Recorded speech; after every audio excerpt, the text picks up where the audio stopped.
आगामी निवडणुकांच्या पार्श्वभूमीवर सोलापूर शहर आणि परिसरामध्ये कायदा व सुव्यवस्थेच्या दृष्टिकोनातून प्रस्तावित प्रतिबंधक कारवाई ज्यांच्यावर करायची आहे अशा आरोपींची यादी तयार करण्यात आलेली आहे, अशा इसमांची यादी तयार करण्यात आलेली आहे.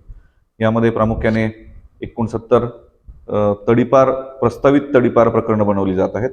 त्याचबरोबर एकूण 43 इसम जे सार्वजनिक सुव्यवस्थेत किंवा सामाजिक सुरक्षेस धोका आहेत अशा 43 इसमांविरोधात MPDAच्या कारवाया प्रस्तावित करण्यात येणार आहेत.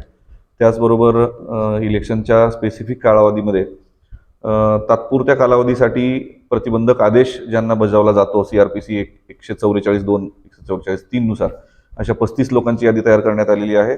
आणि या व्यतिरिक्त ज्यांच्या नावावर 2 किंवा 2 पेक्षा जास्त गुन्हे आहेत मागील 5 वर्षाच्या काळात किंवा मागच्या काही इलेक्शनच्या काळात अशा लोकांच्या विरोधात CRPC कलम 107, 110च्या कारवाया करण्यात येणार आहेत. अशी एकूण 1045 इसमांची यादी सोलापूर शहर आयुक्तालयामार्फत तयार करण्यात आलेली आहे.